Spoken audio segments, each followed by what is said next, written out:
The Rubell Family Collection is a labor of love that started in 1964, soon after Don and Mira Rubell were married. The collection is housed and exhibited in a 30,000 square foot converted warehouse in the Wynwood Art District in downtown Miami. First, we have to start with my husband proposing to me the first time we spoke. We actually sat across each other in the library for about 3 months studying. And one day he asked me to take a walk with him, and he proposed to me.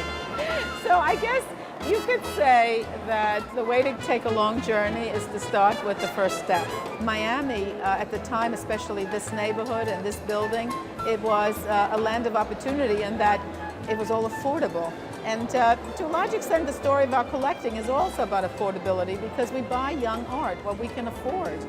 We still put at least 25% of our income into art. At the time, see, I was a teacher for Head Start, and we were living in New York, and my salary was about $100 a week. So it was a substantial commitment, but one that gave us an extraordinary opportunity to see the world and meet people.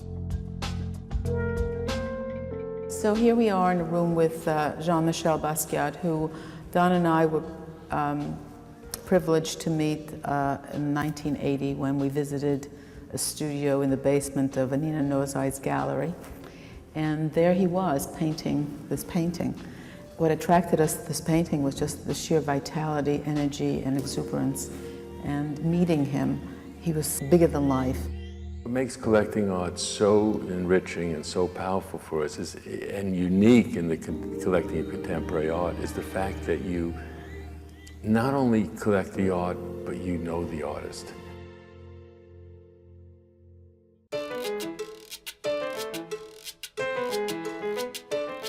Another celebrated Wynwood collection is owned by Marty Margulies and features some of the most notable and unique artists of the 20th and 21st centuries, including John Chamberlain and George Segal. Well, I started collecting prints because at the time I had met a friend who had studied in Florence, Italy, and she said that I should get into art instead of sports. So I started to go to galleries, meet people, and the whole process started to unfold at that point. I don't have a plan. A lot of collectors have plans. I don't have a plan where you have to get this or you have to get that. When I see it, it's an instinctive thing. A collection is a reflection of the collector's personality.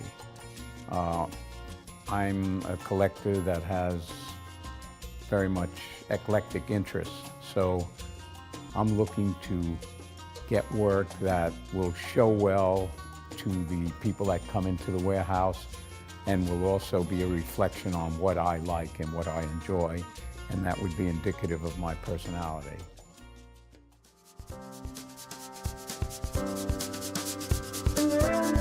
We're here today at the warehouse viewing the sculpture exhibition that opened at the warehouse this season. The weight, the size, the scale, I think people get this feeling of power and of awe. Whatever money I made, it seemed I just used for living and art purchasing. I'm not one of these people that buy a lot of jewelry and planes and exotic cars or anything like that. I put a lot of my money that I made into art. These are 2 of 5 Chamberlains that are in the collection. And they were both early acquisitions, and the color is what's so outstanding. What we tell the kids when they come in here, John was a very, very early pioneer of abstraction, but he didn't paint. What he did, he took used car parts, which he rescued from the car graveyard, and then he made sculptures out of them. But if you crush these against a wall flat, they would be an abstract painting.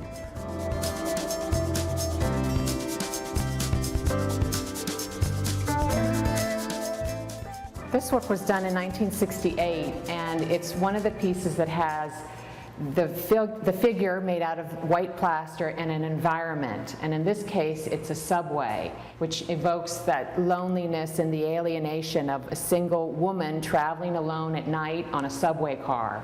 He got his influence from Edward Hopper, the painter, who depicted solitary figures in sceneries.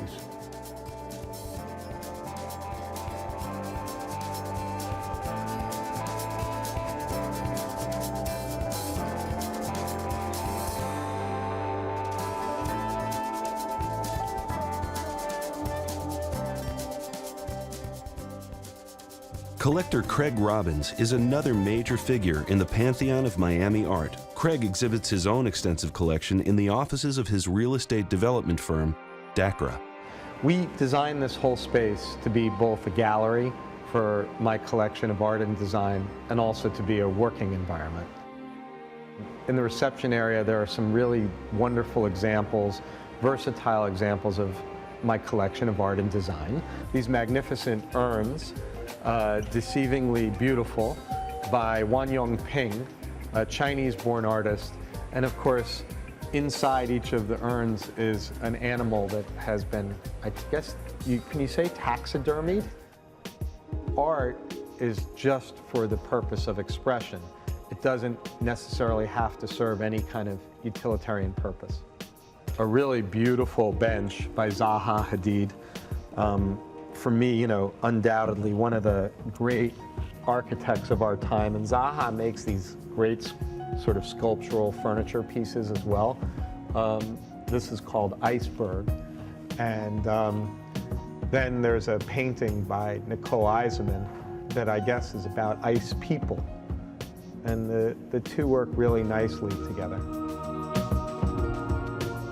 While art collectors like Craig Robbins have made pioneering contributions to Art Basel Miami Beach, a series of satellite fairs have sprung up in the wake of Art Basel's success. When we return, it's a feast for the eyes, but also a competition for the attention of the art world.